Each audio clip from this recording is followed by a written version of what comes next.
from Lincoln. Select Plumbing works on a variety of issues for your home and business, including general plumbing, water heaters, faucet fixture repair, underground sewer and water repairs, backflow testing, and more. Keep your property free from leaks and other issues. Call today for a free estimate at 402-560-6197. It's not just Lincoln, Waverly, and the surrounding area anymore. It's also Seward and Milford with no trip charges. Contact Select Plumbing to inquire at 402-560-6197. Are you looking for an exciting new way to put your skills to work? Explore new career options in the fintech industry at Currency, a Sandhills global company. We offer full-time positions in financial sales, compliance, operations, and other fields. We also offer a 4.5-day work week, an attractive benefits package, and opportunities for advancement. Put your motivation to work and grow with us at Currency. Visit gocurrency.com/careers to learn more. 93.7 The Ticket is your home for every Kansas City Royals baseball game. Bobby Witt Jr., Salvador Perez, Vinny Pasquantino, and the rest of the Royals attempt to make the postseason for the second season in a row. And you can hear all the action on 93.7 The Ticket and theticketfm.com. Your home for Kansas City Royals baseball. Early break. Wrap. What do you have? Oh, yeah. Someone orders a wrap. I want to go come across the table. No wrap. What do you guys have? What's your best wrap? No. What's your so wrap? incredible. Was that buffalo chicken? That's incredible. Yeah. When you say I want to get, I'm going to South Florida. They have great wraps. I want to throw a punch. Here's one too that I encountered with Steve Sipple, Jake Sorensen, and Bill Bush from 6 to 9 every weekday morning on 93.7 The Ticket and theticketfm.com. This is On the Block with Nebraska Basketball Hall of Famer and 9-year NBA vet Eric Strickland, Nebraska Football Hall of Famer Jay Foreman, middle school basketball coaching legend and Duke basketball shooting coach in his mind, Austin Orman.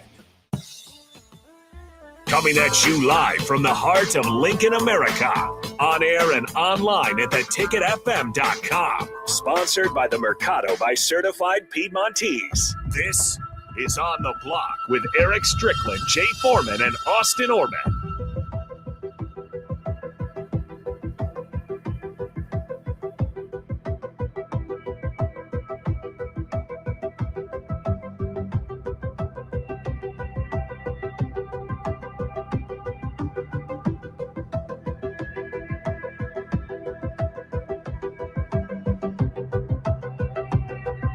Oh, welcome to it. Welcome to it on a Wednesday. Full show planned for you. It's going to be a good one. I am your host, Austin Orman, soon to be joined by a couple Husker Hall of Famers, Jay Foreman, Eric Strickland, on their way in. Both have some business to take care of, but they will be here in just a moment. Lots to get to on today's show, including thanking our sponsor, The Mercado by Certified Piedmontese. Check out their selections online at themercadobutcher.com or at any of their 4 local locations, including 84th and Havelock, 30th and Yankee Hill, or 85th and Old Cheney here in Lincoln. You can also check them out at 160th and Maple in Omaha. Get to the Mercado for the best meat in town. 402-464-5685. Would love for you to be a part of our show here on our Sartor Heyman Jewelers text line. You can also drop a comment on any of our streams brought to you by Sartor Heyman Jewelers. Really appreciate them and everything they do for us here on the show. Busy show. Like I mentioned, once Jay gets settled here, we'll dive into the college football coaches with the most to prove this season. You know, can James Franklin pull a Rory McIlroy? Is James Franklin the college football coach with the most to prove this season? Is he even the coach with the most to prove in the Big Ten? We'll have that discussion here in the first segment. Travis Hunter threatens retirement if a team that drafts him does not allow him to play both sides of the ball. What's the purpose behind that comment for him, and how do franchises react to that? We will play the shootout coming up in about 40 minutes or so get ready for that on our Honda of Lincoln hotline. And then Cam Ward made some interesting comments while playing Fortnite. Just shouted out a lot of current players on the Tennessee Titans.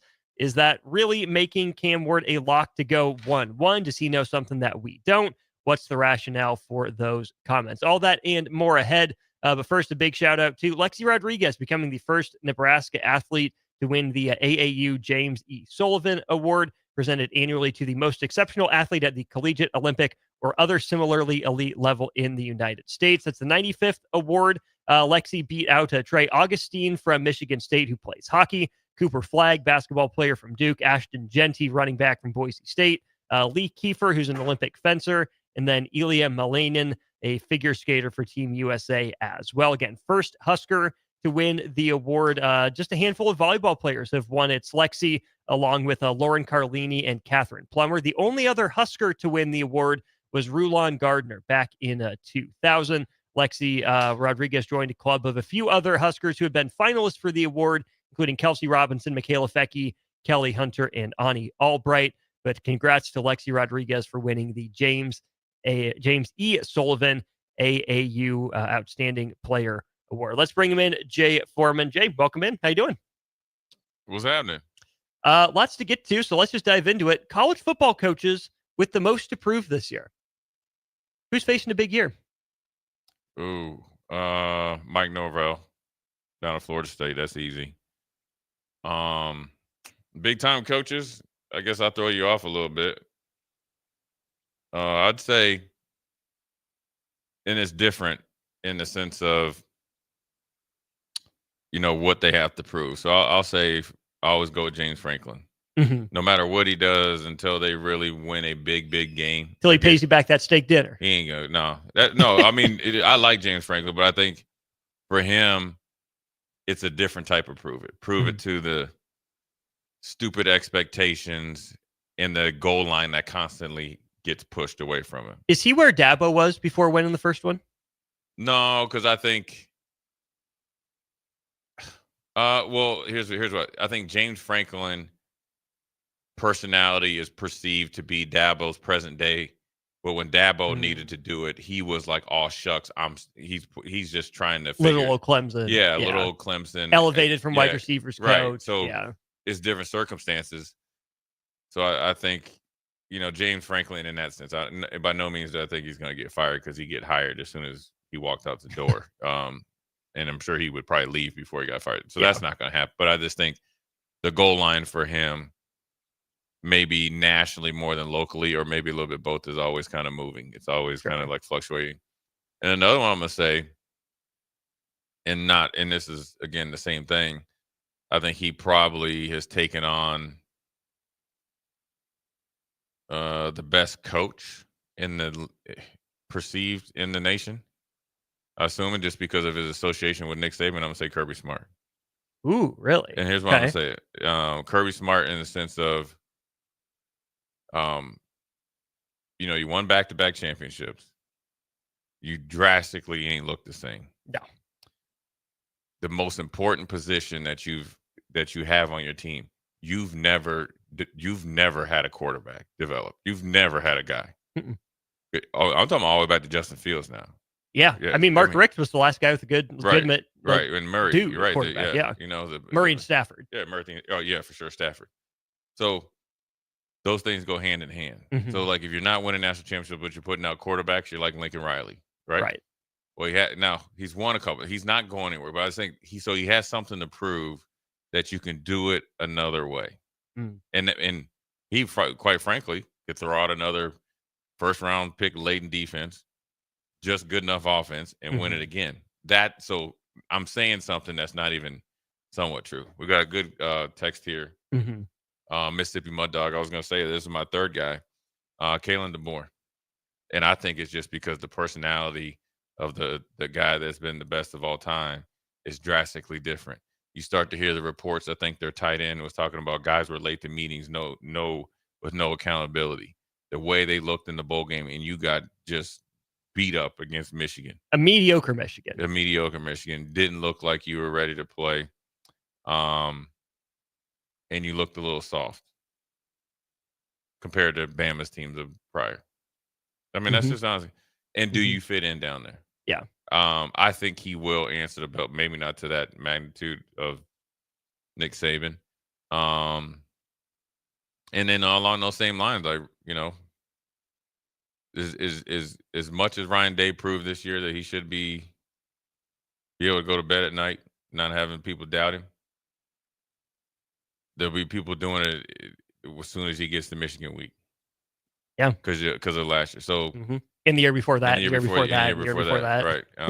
I think they'll push through this year. I do. I think this is maybe kind of like Roy McIlroy analogy where, he kind of got over the hump, got it.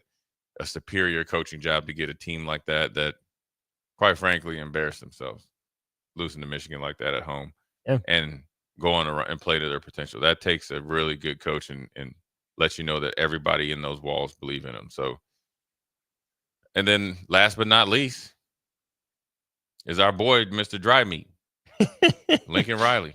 I think he does. Brisket. I think he does, be in the sense of, I think he's a good coach, but I also think that he could be under some stuff or be under some pressure in USC because he has not lived up to expectations. No.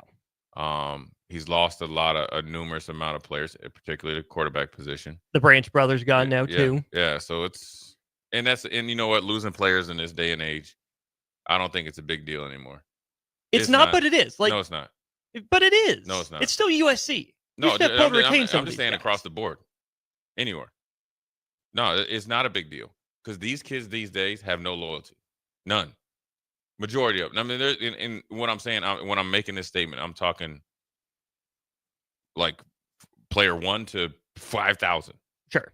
A very high percentage don't have any loyalty. Mm-hmm. They don't listen. They don't want to compete.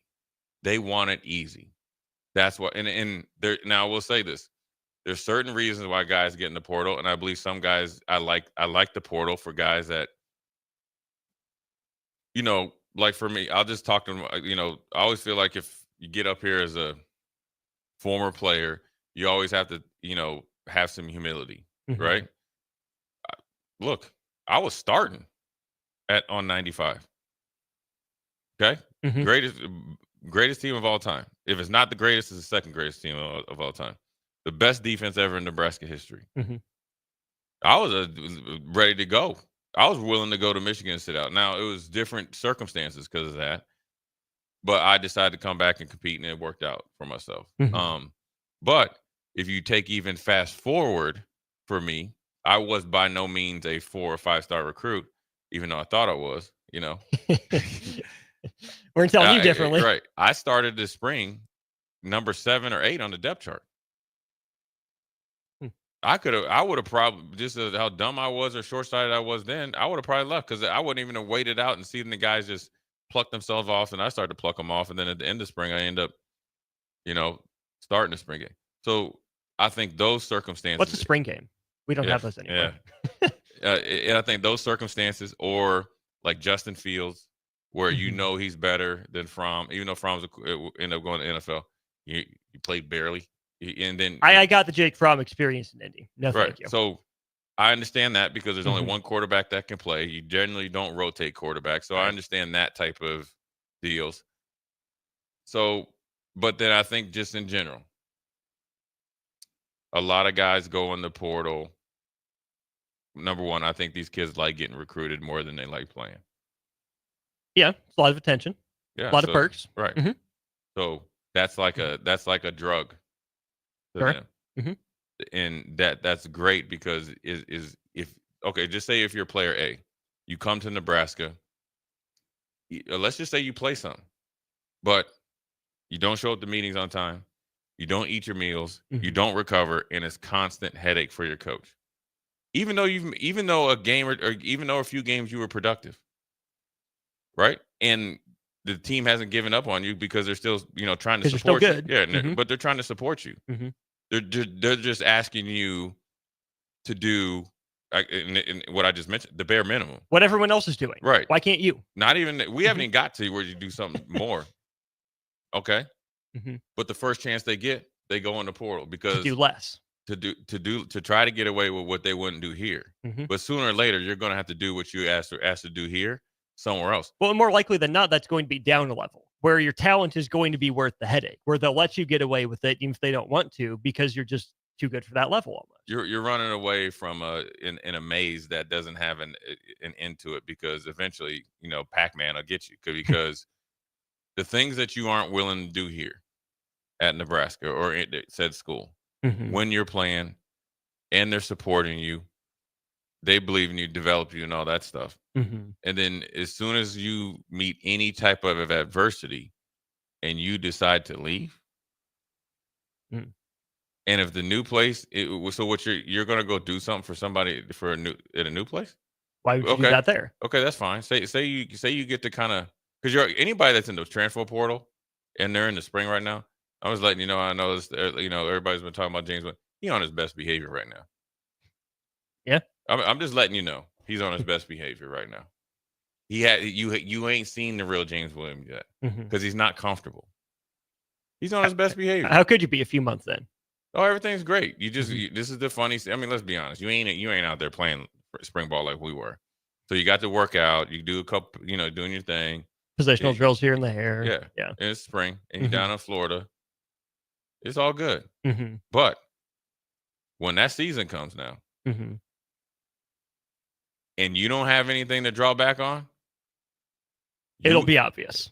But you're going to be out there on the field wondering where to dig in at. You know what I'm saying? And let's just say you don't get off to a good start as a pass rusher. Well, then, hey, NoBlooded.com going to be on you. And I know the main guy that's going to be on him, too. His name is Travis Johnson. I'm just telling you. Yeah, so he's going to be on him. and because people are going to want to get what they paid for. But if you haven't done the work before and done just the basics, you can't deliver. Right. How could you be unless you go out there and just kill on against the scrubs, and then you're doing it. But people know if you're facing the scrubs, right? Then you like that. Then you like Nico, right? So just on the surface, when you looked at Nico's stats last year, when he's trying to get, and I hope he lands somewhere. I know everybody's saying I hope he doesn't get paid. Listen, it's a byproduct of what he's doing. He needed to get as much money as possible. He just overshot the runway. But when you saw his stats, 19 touchdowns, however many interceptions, that's a good year. I understand it. They're a running team. Their wide receiver who's going to get drafted was really, really good, but he got hurt. And so they've had some issues. So you start to kind of understand the offensive line had some injuries. Okay, you looked at the stats. Pretty good. I understand it. Well, when they start breaking down them stats, those 19 touchdowns looked a lot different. So then they start to, who'd you throw it against? When did you throw them against? What was the opponent? Where was it at? And how good were you down the stretch? And you flip on the Ohio State tape, and it just nullifies all that stuff that we just talked about prior. Yeah. So that's what you're fighting against, and when you're with these kids these days. And I do understand it. And if I was at Nebraska, me. And say somebody's paying me X, and some dummy calls up and says, I want to pay you 5X. I'm gone. I'm gone. Yeah. And I would tell the coaches, you have to understand this because I'm not in your position. Right. No hard feelings. I appreciate everything you do. It's not you. It's not me. Yeah. It's them. It's that check. Yeah. And they would, and I'd like to think they would understand. I'd like to think they would. Speaking of that check, Brian Kelly. Big year for him. Yeah, he approved it. Prove it year. But yeah, because they got a quick hook down there. Real quick. And the way he started off with that fake accent, he ain't doing well. Brent Venables? Yeah. I liked him too, man. I liked him better about 3 years prior. He kept turning down the K-State job. Venables and Jerome Tang, funny enough, are very similar to me. You liked them a lot better. I like long-term assistants who've paid their dues, have some ties to and the waited league. too long. Waited too long. Yeah. But I think Venables will, once they can get the quarterback and offense straight, they're going to play D. But the problem is, you ain't playing in the Big 12 no more. That part. I think he survives. Well, here's one thing. Is that it's got to get 9? Got to get 10 this year? Because otherwise, he's Porter Moser, the basketball coach at Oklahoma. Good track record. But then Oklahoma's going to say, what we're going to do, bring back Stoops again? Right. Who are you going to get? I think he's. But you're Oklahoma. You shouldn't ask who we going to get. You ain't Oklahoma no more. You're still Oklahoma. You're still an SEC job. Even if you're not Oklahoma, you're still Oklahoma. Yeah. I mean, but I think he survives. I think he makes it. Because we know why I think he makes it. Because he's 1,000% invested. That's why I think he makes it. Mike Gundy. Yeah, you already knew that because they made him give up some money. So it's kind of bang or bust. Kyle Whittingham. He's not going anywhere. Utah's not firing him, but in terms of his legacy and his perception, Utah's supposed to have been that college football like dark horse contender. Always falling short. I don't think he's had anything to prove. I think it's going to be. Well, I'm not saying I think for Utah, but legacy. I think he's either going to extend his stay or he's going to have the head coach in waiting take over next year. Like Scally, right? Like the bottom and fell out. All right, here you go. Yeah. You can start over at scratch. Brett Bielema. No. Michael Oxley. Unfortunately, yes. Luke Fickell. He's on the hot. Yeah, he's on the hot seat. Not on the hot seat, but it's getting hot. And I feel like Venables should feel less safe than Fickell. They're both the same. They're similar. They're both checking in on each other. You all right? Yeah, I'm good. I'll talk to you next week. They both didn't approve it. They're both on the hot seat. Especially Luke Fickell because he came in and done something that's totally different than what's worked in this day and time. McIntosh loved Fickell though. As long as they're tight, it's gonna be hard for him to let him go. I like Fickell. I just think it's gonna take a little bit of time. I think they missed the mark with the Phil Luongo air raid. I ain't really like that. It just you had Braylon Allen back there. You can give the man the ball. You can wait a year, can't you? Right. Right. You would think. You really got to throw the ball when you got a workhorse back there. So, couple texts to get here. 5162 says, I feel like Penn State is consistently meeting national expectations. Nobody outside State College is laying out championship or bust for them. But the fact that we talk about James Franklin's record against top fives and top tens, you're just kind of waiting. Like, okay, where is the next step? Even if we don't expect him to win a national championship necessarily, is this it? Is this it for Penn State? And it's really good where they're at, winning 10, 11 games a year, really only losing to Ohio State and elite teams. But can Penn State not get elite talent in the door? No, recruiting's been fine. So are they maximizing it? But then also, can they beat Michigan or Ohio State when Michigan and or Ohio State is down? He needs it. It doesn't matter if we're coaching Ohio State and they're down. He has to beat them. Penn State's schedule this year: host Nevada, host Florida International, host Villanova, host Oregon to open Big Ten play. Go to UCLA, host Northwestern, go to Iowa, bye week, go to Ohio State, host Indiana, go to Michigan State, host Nebraska, go to Rutgers. That's 3 or 4 L's. You think? Oregon, Ohio State, and Nebraska for sure. And if you trip up and it's tough, man. I'm just trying because Penn State's not blue blood. Are they? They're next tier. They're close because they have what, one natty? Well, they shared with us, and they won one when before that. I'm sure they got 2. Okay, so 2, maybe. Big year for the biggest for me are James Franklin because of bringing the running backs back. Losing Abdul Carter is going to be a big loss, but you also, let's not forget, poach Jim Knowles from Ohio State. Clemson poaches Tom Allen. You go get Jim Knowles. That's kind of a huge deal, right? Pay it off. I do think really it's Lincoln Riley, though, that has the biggest year because he hasn't proven anything. Brian Kelly was the other one that came to mind for me first. He's at least won some games. Lincoln Riley hasn't. That's a few 500 years. Maybe Lincoln Riley's the next Chip Kelly. What do you mean? Go and be offensive coordinator? Go be an OC. That's the level he's best at. I'm not saying he wasn't bad at Oklahoma, but like you said, this isn't the Big 12, that Big 12 anymore. Big 10. Yeah. I think Lincoln Riley's a good coach, but maybe he needed some more seasoning as an offensive coordinator. Maybe that's just his best role, and I think this year's going to tell us a lot about that. Yeah, it's just and I thought the defense had shown improvement. The offense we saw the offense up close and personal. And then you got to mix in, do they have the size to play in the Big Ten? I think he'll be okay. I'm not sure really if it's a good fit for him. Lincoln Riley. Fair. I mean, his best bet would have just stayed at Oklahoma, made them pay him. Scared of the SEC, though. Yeah, now you're in the Big Ten. You're getting the same way. Last one before we go to break.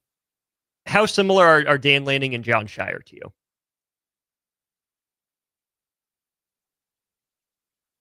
Very. Dan Lanning, though, I'd like to punch him, though. I would. You mentioned that. Yeah. It's good he'd be smiling and do those like stupid little things at the game, and then the whole thing like with Deion, I would have just smacked the taste out of his mouth. Just once, just for fun? Yeah. I would have did him like I think South Florida coach did Golish? Yeah, did the coaches, and smacked him hard on the back. Yeah. Just kept him when the dude tried to come back and talk to him. Harbaugh did that in the NFL too. Was that Jim Schwartz? Jim Schwartz. Yeah. That's what I'm doing. Just bam. Keep it moving. Yeah, keep it moving. We're like, why are you mad? Yeah, I would have done it like that. But I think Dan Lanning, all serious, I think he's a good coach though. I think he's a great coach. Really good recruiter and does well up there. And I think he really has really taken Oregon to a new level. I think so too. He's Jay Foreman. I'm Austin Orman. Stricky got here, fix the tire, or has someone fixing the tire. We'll bring him in next during On the Block. Follow Austin Strick and On the Block on Twitter at Austin Orman, eStrick20, and On the Block 93.7. More of On the Block coming up. Make plans to join 93.7 The Ticket and the Amon Green Foundation for the first annual Nebraska Esports Golf Tournament on Monday, June 9th at Wilderness Ridge. It's a four-man scramble starting at 11 a.m. that will feature former Husker greats, including Amon Green, Johnny Rogers, Niles Paul, Tony Davis, Adam Carricker, Vershawn Jackson, and more, with great prizes and great golf. Sponsorships are also available. Email Jake at theticketfm.com for more questions or sign your team up online at theticketfm.com. Early bird registration goes through April 20th, and overall registration goes through May 30th. Are you looking for an exciting new way to put your skills to work?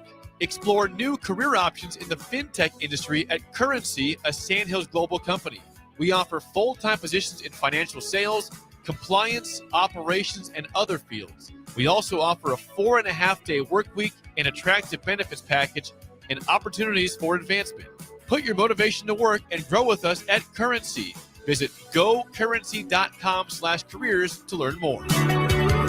Nebraska Veterans Aid is here for veterans and dependents facing unforeseen financial emergencies. Get assistance with food, fuel, shelter, clothing, transportation, and even funeral and medical expenses. If you're a veteran facing a financial emergency, apply for Nebraska Veterans Aid through your county veteran service officer. Learn more at veterans.nebraska.gov/NVA. Sponsored by the Nebraska Department of Veterans Affairs, aired with the Nebraska Broadcasters Association and this station. Rosie's Sports Bar and Grill, open for lunch and dinner at 1501 Center Park Road, just south of 14th and Highway 2. Are you ready for a new opportunity? Check out Sandhills Global. Join a dynamic team where your skills are valued and your career can soar. We offer full-time positions with a 4.5-day work week, competitive pay, excellent benefits, and a positive work environment. From IT and marketing to sales and finance, we're looking for talented individuals just like you. Apply today at sandhills.jobs and take the first step towards an exciting future. That's sandhills.jobs. Don't wait, apply now.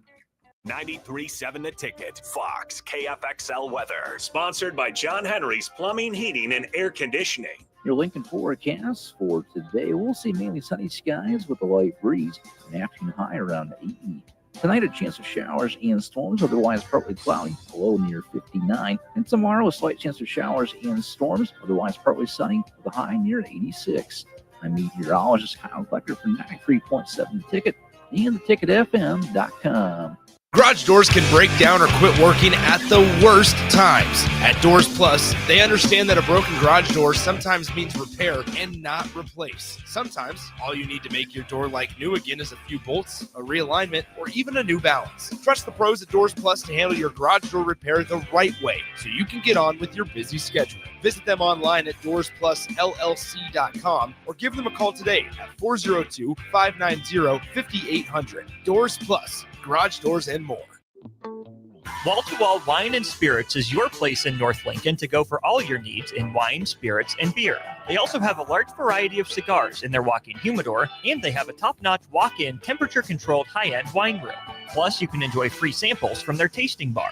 There's only one place to go for all your needs for spirits and cigars. That's Wall-to-Wall Wine and Spirits on North 27th Street in Lincoln.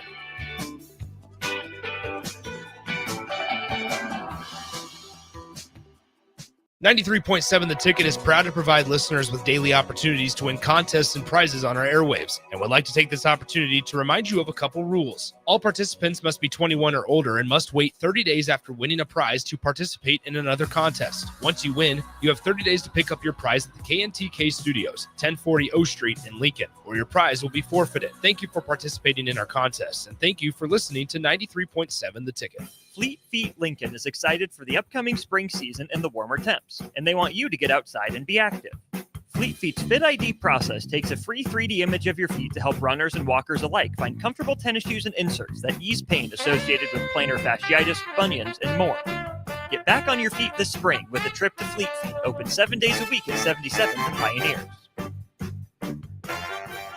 Early break. Wrap. What do you have? Yeah. Good point. Someone orders a wrap. I want to go come across the table. Oh, wrap. What do you guys have? What's your best wrap? No. What's your so wrap? agreeable. Was that buffalo chicken? That's incredible. Yeah. When you say I want to get, I'm going to software. They have great wraps. I want to throw a punch. Here's one too that I encountered with Steve Sipple, Jake Sorensen, and Bill Bush from 6 to 9 every weekday morning on 93.7 The Ticket and theticketfm.com. Now back to On the Block with Eric Strickland, Jay Foreman, and Austin Orman.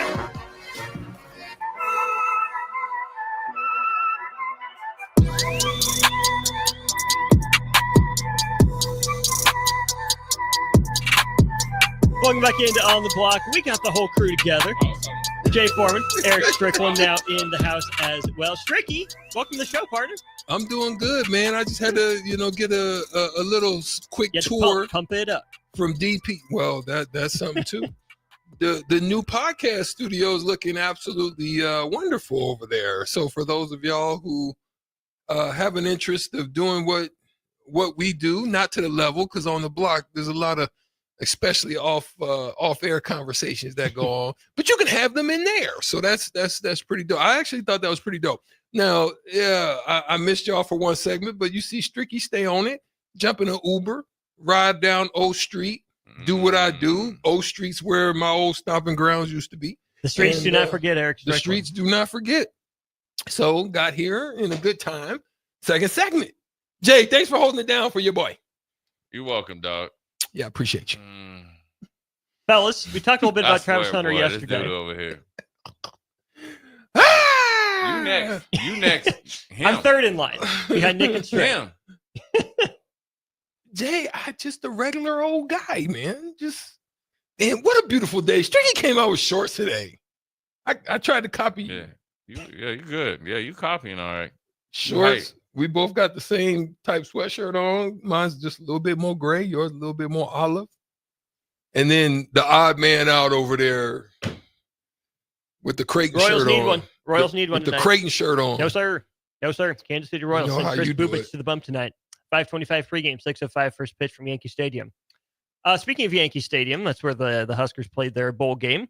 One of the wins that got them there, beating Travis Hunter, Shadur Sanders, and Colorado. Strick, you and I talked a little bit about the whole jersey retirement thing going on in Boulder this weekend. But Travis Hunter came out. He made some comments basically saying, if a team doesn't let him play both sides of the ball, he's done with football.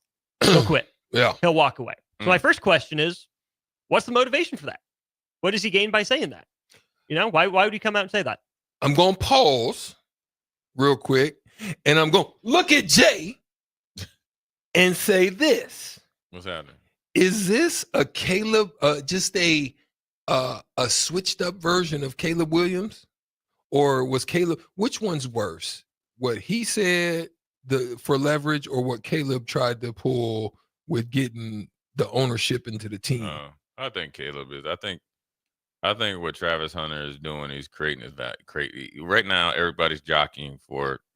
Everybody wants to be picked number one. Yeah, It's a great problem to have. Travis Hunter, Abdul Carter, and it sounds like Cam Ward. Those three are kind of jockeying for it. So I think that's what he's trying to do. I think he was just talking like he wasn't seriously talking that he wouldn't play football, but I think he understands the value, marketability, money-wise. He's going to go in right now and be a lockdown corner, but he also knows he can provide. He's thinking business. And so, quite frankly, to be honest with you, he's going to play the whole game on special team or defense and special teams because he's a heck of a returner. Mm-hmm. And then as a decoy and red zone or just specialty player, play him 10, 15 plays on offense. And it's no big deal. Because you know what? It's a lot. Now pause. Let's stay right here. Hold on. Let me just preface this conversation. Let me ask it this way first. It's a two-part question. One, what's more difficult? College meetings with your group or pro meetings with your group? That's the first question. Well, I mean, the pros it's a job. It's more complex. Okay.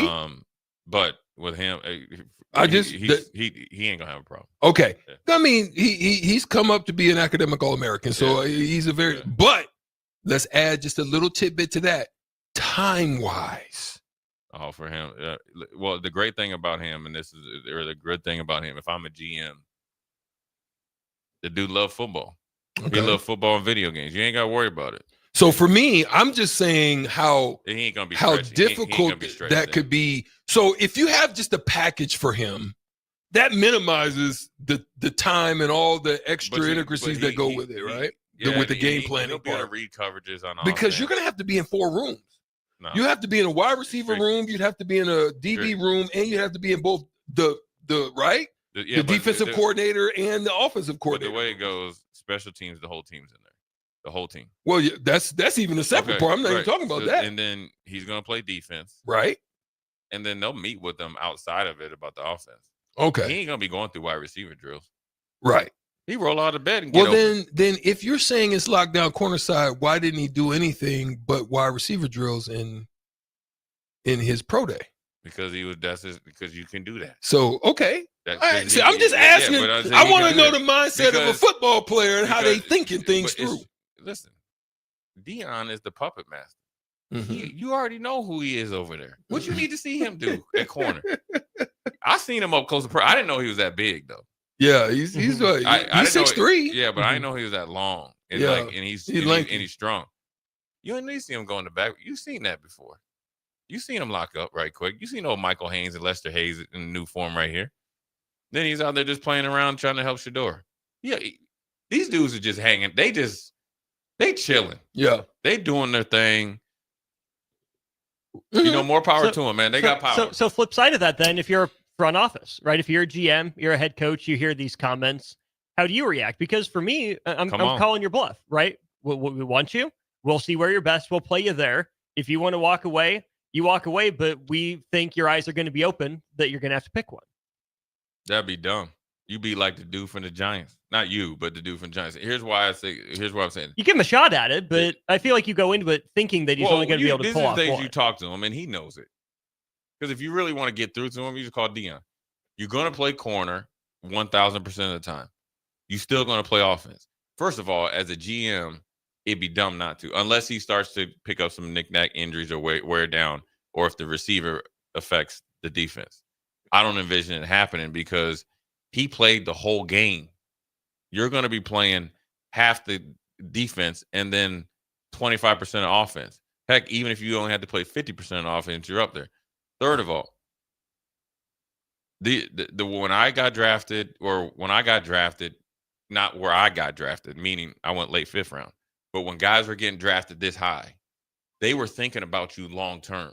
Like when the Colts picked Peyton Manning, they weren't thinking the first 4 years. They were thinking 10, 12 years. This is our dude.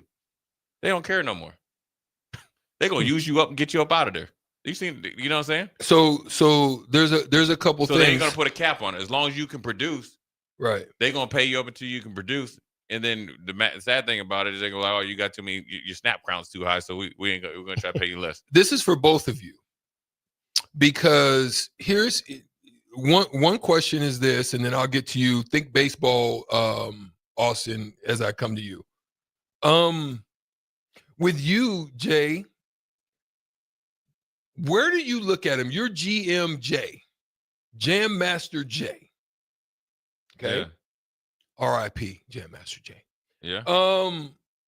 You're looking at this young man. Do you have him outside? If you're gonna do Travis what you're Hunter? gonna do, yeah. If you're gonna do what you're gonna do with Travis Hunter, you don't want to overwhelm him. So do you put him in outside, slot, nickel, and that way you can give him You talking about some corner or offensive or side? receiver? Yeah, on the defensive side. And then Trick. I'm just asking. You CB1. Okay. So do you understand what I'm saying? No, I hear what you're saying. I'm just asking how because sinking or swimming. Okay, cool. Boom. That's where I want to go to you. We've seen this on the baseball side with Ohtani. Ohtani, for a period of his career, was able to do it at a high level with both. How do you view it, knowing what we've seen with Ohtani? Now there's a focus on one of those areas and not necessarily both. Well, Shohei's throwing bullpens again.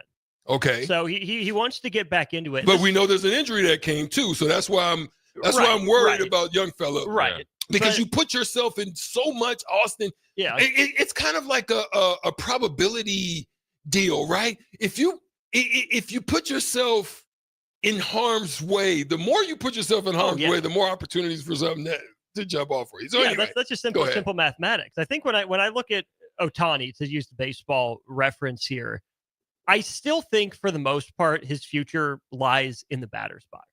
But more and more we see guys come back from Tommy John surgery as good, if not better than before. The risk for re-injury isn't necessarily that high.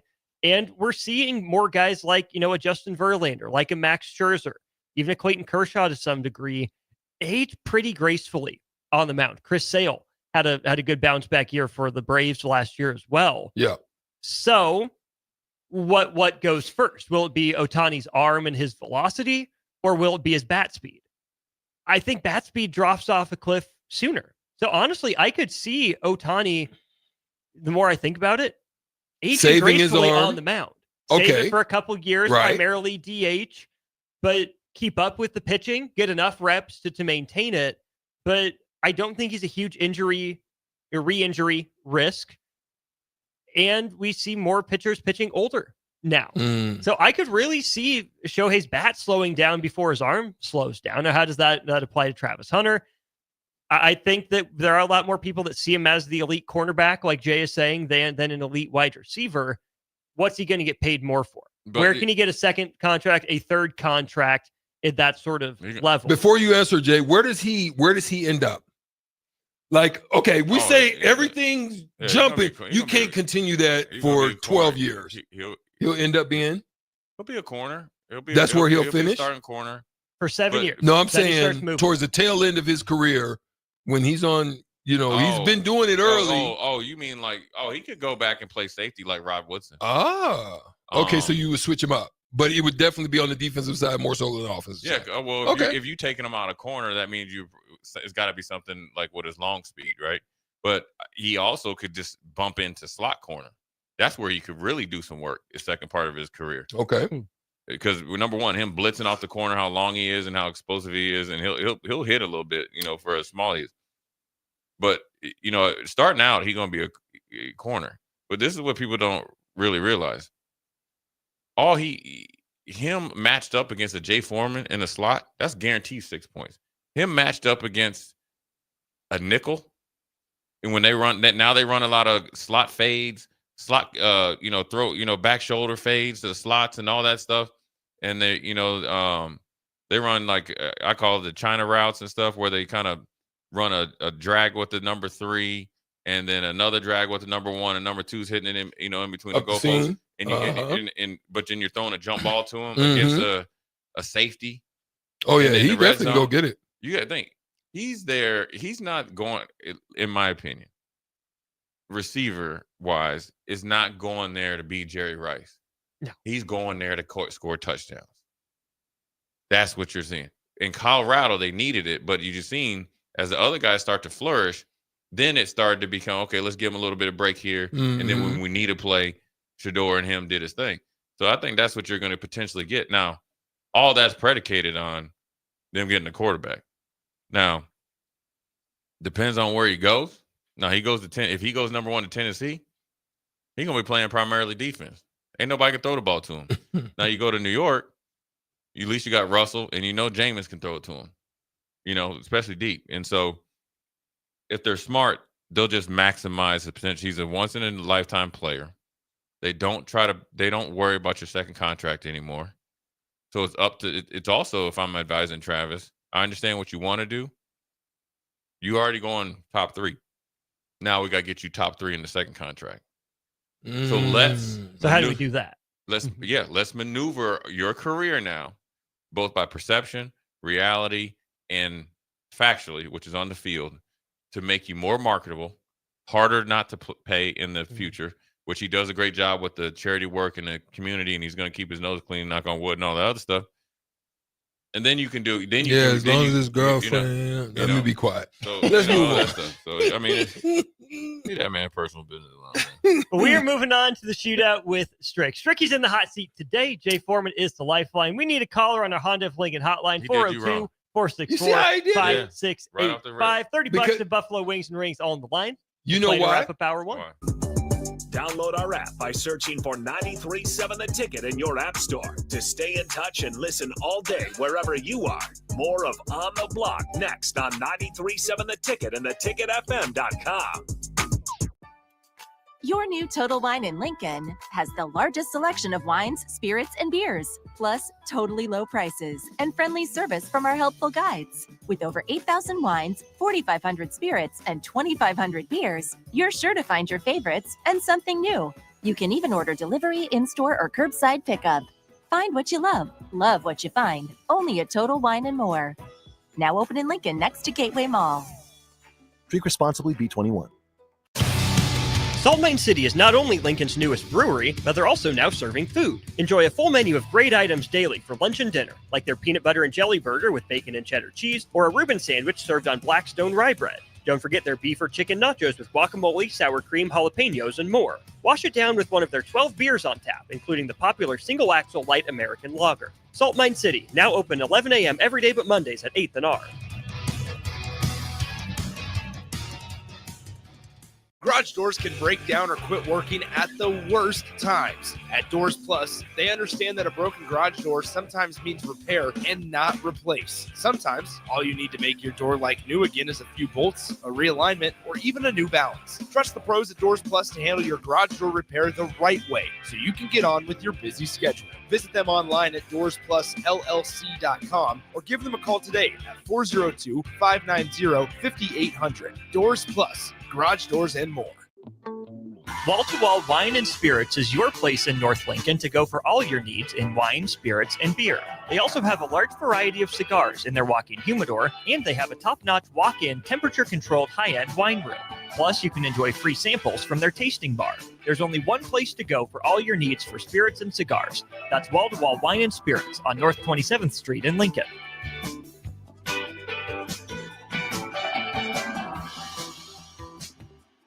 Attention all Wings fans, Buffalo Wings and Rings has daily specials that will make you want to stop in on all days of the week. Kids eat free on Mondays, and on Tuesdays enjoy 40% off boneless or traditional wings at a price that makes the whole family happy. And come back on Wednesdays for $1.39 chicken tenders all day long. Get to Wings and Rings today, 68th and O or in Williamsburg Village. I'm softball player Jordy Ball, and my schedule can get a little hectic. From softball practices to going to class, traveling for games, spending time with family, and catching up with friends, I am always on the go. I want a bank that can help me from anywhere, but also be there when I need them. That's Midwest Bank. They have the same mobile banking technology as those big banks, but have that hometown feel that I like every time I walk through the doors. They make banking easy no matter where I am. Your community, your bank, Midwest Bank. Your home is your empire. Protect it with Empire Fence. Get a free instant quote with the online estimating tool at empire-fence.com. See an upfront estimate with no hidden fees. An Empire Fence can provide privacy and improve the appearance of your home. Keep kids and pets in or out of your yard. Increase security and add value to your property. Visit empire-fence.com now to view the stylish and maintenance-free possibilities for your home and get a free instant online quote. Let Empire Fence protect your empire. Make plans to join 93.7 The Ticket and the Amon Green Foundation for the first annual Nebraska Esports Golf Tournament on Monday, June 9th at Wilderness Ridge. It's a four-man scramble starting at 11 a.m. that will feature former Husker greats, including Amon Green, Johnny Rogers, Niles Paul, Tony Davis, Adam Carricker, Rashawn Jackson, and more, with great prizes and great golf. Sponsorships are also available. Email Jake at theticketfm.com for more questions or sign your team up online at theticketfm.com. Early bird registration goes through April 20th and overall registration goes through May 30th. Rosie's Sports Bar and Grill, open for lunch and dinner at 1501 Center Park Road, just south of 14th and Highway 2. 93.7 The Ticket, Fox, KFXL weather. Sponsored by John Henry's Plumbing, Heating, and Air Conditioning. Your Lincoln forecast for today, we'll see mainly sunny skies with a light breeze, an afternoon high around 80. Tonight, a chance of showers and storms, otherwise partly cloudy, low near 59. And tomorrow, a slight chance of showers and storms, otherwise partly sunny, with a high near 86. I'm meteorologist Kyle Flecker from 93.7 The Ticket and theticketfm.com. It's time to play Shootout with Strick. Call now, 464-5685, to take your shot against Eric Strickland. Shootout with Strick. Brought to you by Buffalo Wings and Rings. Time to play the game!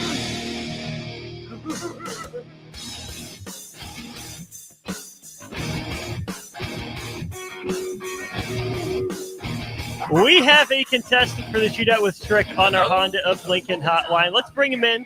Ben, how are you today? Okay. Good deal. Hold on the line. We will get Stricky his questions first. Then we will get to you. Gentlemen, don't forget that Jay Foreman is available as a lifeline. Just say lifeline loudly and clearly. And Jay, do not forget we have a shot clock. So don't waste any time with your answer. That's what it's about here. So, Stricky, we are looking at active college football coaches with the most wins. That's where we're headed. The active what? Active college football coaches with the most wins. Shoot.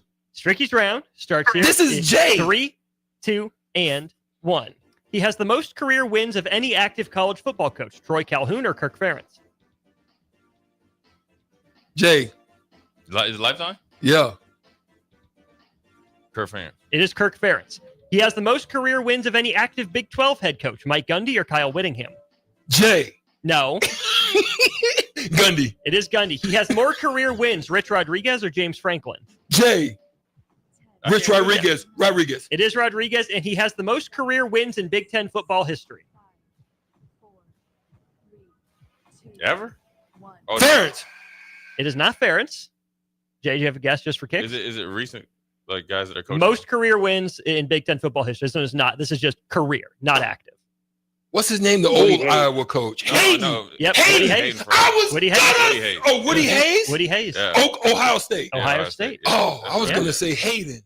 No, it's not Well, Hayden. give me that point then. Unfortunately, you do not get that Negative. point No there. steals. So that is a 3-point round for Stricky. Ben, 3 to tie, 4 or more to win. You ready for your shot? Give it a try. Okay, your round starts here in 3, 2, and 1. He has the most career wins of any active ACC head coach. Dabo Swinney or Pat Narduzzi? Let's go with Sweeney. It is. He has the most career wins of any active SEC head coach. Kirby Smart or Brian Kelly? Let's go with Smart. It's Kelly. He has more career wins. Brett Bielema or Bronco Mendenhall? Say that once more. More career wins. Brett Bielema or Bronco Mendenhall? Let's go with Bielema. It's Mendenhall, and he has the most career wins in SEC football history. All right, Jay. Bear Bryant. Too late! Count it! No! We're past the tiebreaker. No! Hey! Count it! Come here! Count it! Where's he at? Here's the tiebreaker question. No, that's a bull jump! You know that was on the fingertips! You know he's... Count it! Oh, my God! Ben, we in there, baby. We in there. Wow! That buzzer went off, the red light went off, and now you're going to give it to him? Count it. Wow. Call on the field does not just stand, it is confirmed. Confirmed. Hey, Sarah Heyman text line 402-464-5685. You see what they do to me every time, but I'm going to let it go. Go ahead. Okay. Stricky will get the question. Ben will go over, under, or push Strick's answer to this question. Stricky, how many wins does Kirk Ferentz need to pass Woody Hayes to become the winningest coach in Big Ten football history? How many wins does Kirk Ferentz need to pass Woody Hayes to become the winningest coach in Big Ten football history?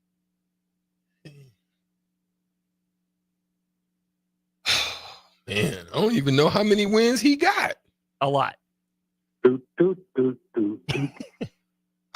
man. At least can you tell me how many wins Woody Hayes got? Woody Hayes is at 204 career wins. 204. Okay. Shoot. How many he needs? How many does Kirk need to pass Woody Hayes? 65. 65. Stricky says 65. Over, under, push for the win, Ben. Let's try under. Boom shakalaka. Finish it. Give me a hell You know what? yeah. You cheated me today again. I said give me a hell yeah. The answer, 2. Kirk Ferentz is at 203 career wins. Just Dang. one behind Woody Hayes. With 2 wins, he will pass him. Ben, hold on the line. You get your $30 of Buffalo Wings and rings. Congrats. Thanks for playing. Thank you much. I'm going to go check the tape on you. Where's a Bach? Come holler at Stricky at the commercial. I see how you do it. That ball was not out of. It was confirmed. It was confirmed via replay. Confirmed, not just still. You're just Confirmed. as bad as the Confirmed. referees are in the NBA in the Golden State Warriors Memphis game last night. You're just as bad as them. They call me Tim Donaghy. Follow Austin Strick and On the Block on Twitter at Austin Orman, eStrick20, and On the Block 93.7. More of On the Block coming up. This is Lincoln's home for sports talk on the FM dial. Also online at theticketfm.com. On the internet, KNTK FM Firth, 93.7 The Ticket. Lincoln is excited for the upcoming spring season and the warmer temps, and they want you to get outside and be active. Fleet Feet's Fit ID process takes a free 3D image of your feet to help runners and walkers alike find comfortable tennis shoes and inserts that ease pain associated with plantar fasciitis, bunions, and more.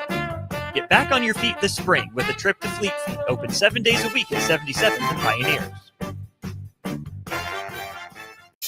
Are you looking for an exciting new way to put your skills to work?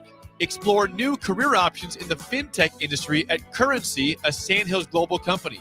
We offer full-time positions in financial sales, compliance, operations, and other fields. We also offer a 4.5-day work week, an attractive benefits package, and opportunities for advancement. Put your motivation to work and grow with us at Currency. Visit gocurrency.com/careers to learn more. It's the best time of the year to order a new John Deere air seeder during Landmark Implement's Fast Start Early Order Program. Take your seeding performance to the next level with John Deere's advanced air seeding technology. Achieve precise seed and fertilizer placement, optimize emergence, and cover more acres with less downtime. Now is the time to lock in the best price of the year during Landmark Implement's Fast Start Early Order Program.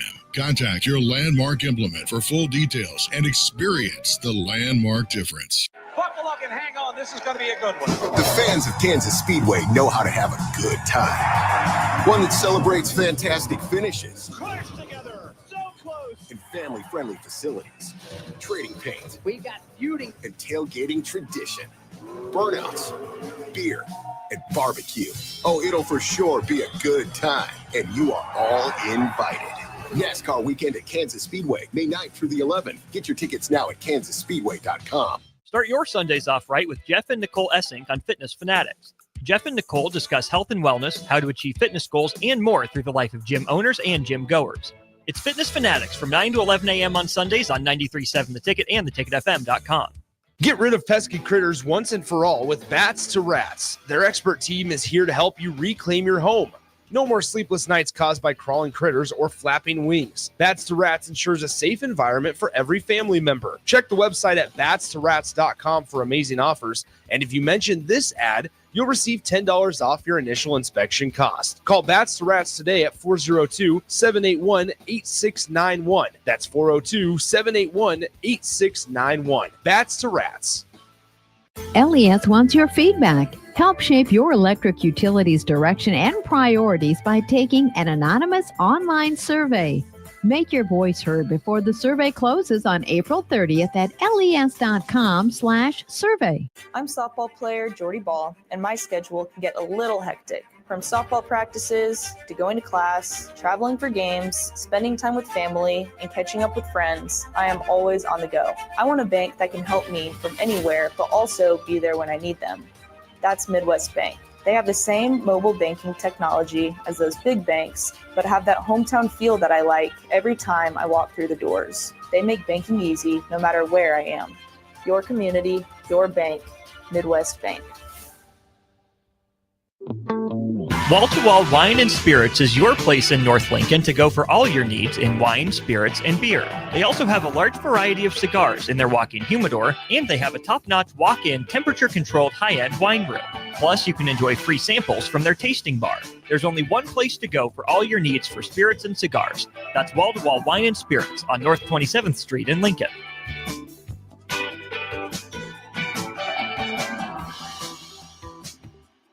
Your home is your empire. Protect it with Empire Fence. Get a free instant quote with the online estimating tool at empire-fence.com. See an upfront estimate with no hidden fees.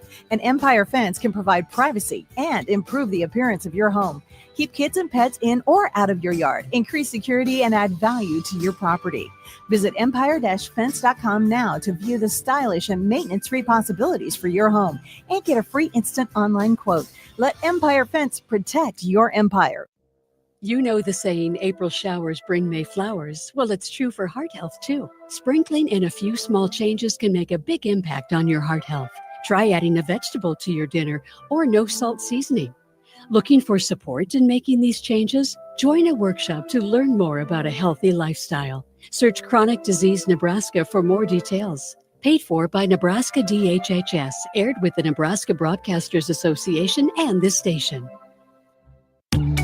Are you ready for a new opportunity? Check out Sandhills Global. Join a dynamic team where your skills are valued and your career can soar. We offer full-time positions with a 4.5-day work week, competitive pay, excellent benefits, and a positive work environment. From IT and marketing to sales and finance, we're looking for talented individuals like you.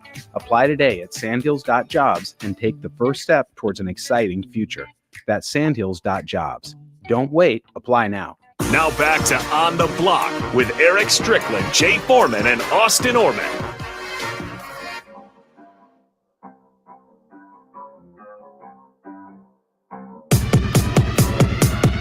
Welcome back in. Hour 2 of On the Block, brought to you by The Mercado by Certified Piedmontese. Check them out at themercadobutcher.com. They got 3 Lincoln locations, 1 in Omaha. Get to The Mercado today for the best meat in town. Austin Norman, Eric Strickland, Jay Foreman. We did get some requests to go to the monitor during break. Strick, you want us to go to the monitor? Let's see here. We have John in Cortland just says, it is what it is. 6540 says, says bull junk. No. Who said that? John, 6540 said bull junk. Yeah, that's my word. MT Westy says the shot was halfway to the basket, Stricky. What? And you know what I say to that? You've seen the meme on Instagram where the little kid sitting in his doggone driver's seat. What do they call him? Dang, my kids been so grown. They've been grown so long. Is it a high chair or car seat? Car seat. And he says to his mom, he said, I bull it. Now, that's what I say to Westy. David from Renew. Dang, Stricky, done wrong. Old Dad 34, have to say Stricky got robbed. Facts! Let me just say, one more time. And you know who's the culprit? His name's Jay Foreman. He the one in it on it too. Doggone it. Well, Jay got the right answer. I ain't happy about it right now. I'm upset. Let's take a second, collect I'm ourselves. entering the transfer portal. About time. Kidding. You know what? I'm out. Cam Ward. Watch me be gone. Cam Ward was playing some Fortnite last night. He made some comments about the best receivers and best running backs in the league. Here's what the presumptive number 1 overall pick had to say. AJ Brown's a dog, but he's not Calvin Ridley. Okay, so y'all already said Ridley, Jamar, I Justin. think Jason Jamar is like the And then for my last one, Traylon Burks. And that ain't capping either. My top 4 running backs in the league right now, I would say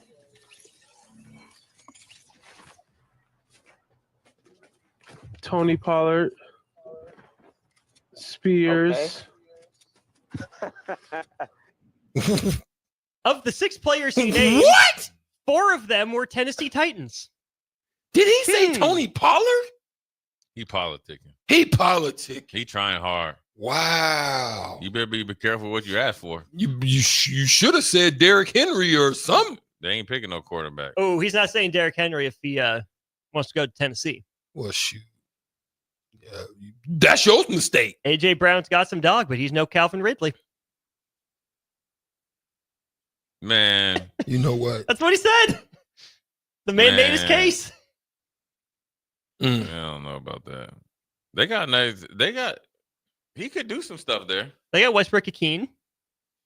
They got a nice little decent offensive line. Skoronsky. Yeah, and they got Zeitler, who's the dude in Latham, Jason Latham. Skoronsky and with the Chargers. He's here. Peter That's Skoronsky, right. he was their first round pick. Yeah, right. They got D-line, Jeffrey Simmons and company. Mm-hmm. The Jared Sneed, you know him. I think they could be okay. That's why he wants to go there so bad. He stepped right in and start. He be going against Tim Boyle, Brandon Allen, and Will Levis. You going in? Don't even you don't even. Let's not even play. Curry, games. Larry, and Mo. Yeah, don't even let's play games. I'm taking first team reps as soon as I get out the plane. And dang, let's not even do the whole. You got to earn it. They just already they did earn it. You and second team. I earned it by everyone else not earning it. Yeah. Okay, so let's say Cam Ward's politicking works, which, first of all, that is just so bold and audacious. I absolutely respect it. How does the rest of the top 5 shake out?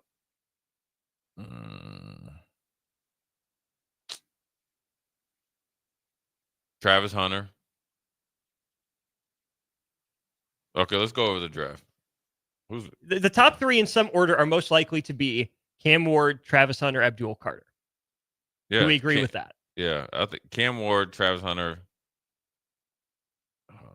Hold on. Will Campbell. Mason Graham. I think, man, tough. Hard out here. Man, okay, Tennessee's going. Man, I can see Tennessee just tricking everybody and somehow pick Abdul Carter number 1. Pair with Simmons, that'd be pretty. Is that dangerous. what you think? Is the throw off play? Get everybody hyped on. I don't see who why. needs I who don't needs see why who you would worse? pick Cam Ward over Right. Shedeur Sanders. I don't see why. Now I think they're both cold blooded. I think they're both gonna be good. I think Cam has more going on off the field than Shedeur. That could trip him up. I know from a very reliable source. Okay. It's the company so is Nashville a good place to get rid of that stuff or a bad place to amplify it? I'm just saying it's not Memphis. It's called Nasty Nashville, and it's not like it's not John Morant. It's his crew. Ooh, you know what could happen? Tennessee trades Cam down. Ward, Travis Hunter, Shedeur Sanders. So that'd be Shedeur to New York. Abdul Carter with Mike Vrabel. Woo! Up in New England. And then then the whole first round's busted. Then you go start. Then you're gonna start going up there trying to draft a Jackson Dart. He gonna mess around, go like to New Orleans or something. Nope. Do we think New Orleans is hoping that a quarterback falls tonight? Anybody that New Orleans drafts it's going to be good. It's going to work out for him. If they somehow get Shedeur Sanders, it works out for him. All jokes aside, if they get Jackson Dart, I think it works out for him. Even if they get Tyler Shuck. From Louisville. Yeah, Tyler Shuck. Tyler Shuck, I think it works out for him. Now, what doesn't work out for him is that they're all going to have to play early because Derek Carr, I think, he got re-hurt. He got hurt. Yeah. Now, then you start to think, okay, well, who's ready right now? Well, then I would probably say Shedeur Sanders out of those three besides Cam Ward. And then Jackson Dart, maybe. But I think Shuck gives him a little bit more athletic ability. So, but New Orleans' defense definitely still has some meat on the bone where you can keep games close. And you got an offensive-minded quarterback or head coordinator. coach. Yeah. So, but then now you got to start to marry his mindset, what he's used to seeing, and what he's going to draft. So then you go back. He wants a quarterback that can run some, perceived to be run a little bit more. Shedeur Sanders is a better athlete than people give him credit for. But he's not elite by any means. No, but he's a better runner, and he ran more this year than people give him credit for. He's in better shape. He got stronger and all that. I'd probably say Jackson Dart probably, and Shuck, because Shuck did it more. So that's where you can see them jump up there or trade down and make sure they can draft a quarterback. Let alone you start. Hey, the mock draft I'm looking at right now has Shedeur falling to number 21. Dang. To Pittsburgh. I like that. If you're Pittsburgh, would you rather ride it out with Shedeur this year, or do you go get Aaron? Where is he? I'm still free. Still waiting. Yeah, I like Aaron for a year. Do you still draft and behind him, let him learn. Yeah, yeah, that's the best thing for him. I but think if they I go think get it would be. Aaron, they're not picking Shedeur. If they go get Aaron, they'll draft. They're gonna wait next year. They'll get like Will Howard or somebody like that later on. No, yeah, later on. Or if they jump up, they'll get a Jalen Milroe. I want to see who's going to be dumb enough to draft Jalen Milroe first round. You're not believing? You're not buying? Here's the thing about him: he throws a great deep ball. The ones that you need more times than not, for whatever reason, he's not accurate. Yeah. He's like Russell Wilson accurate on deep balls. Like great deep ball thrower. Great thrower, but great accuracy in deep ball. But that's not he needs an Antonio Brown type in order to make it work, who you can just throw it up, or he needs a Randy Moss type where you can just throw it out there and let somebody go get it.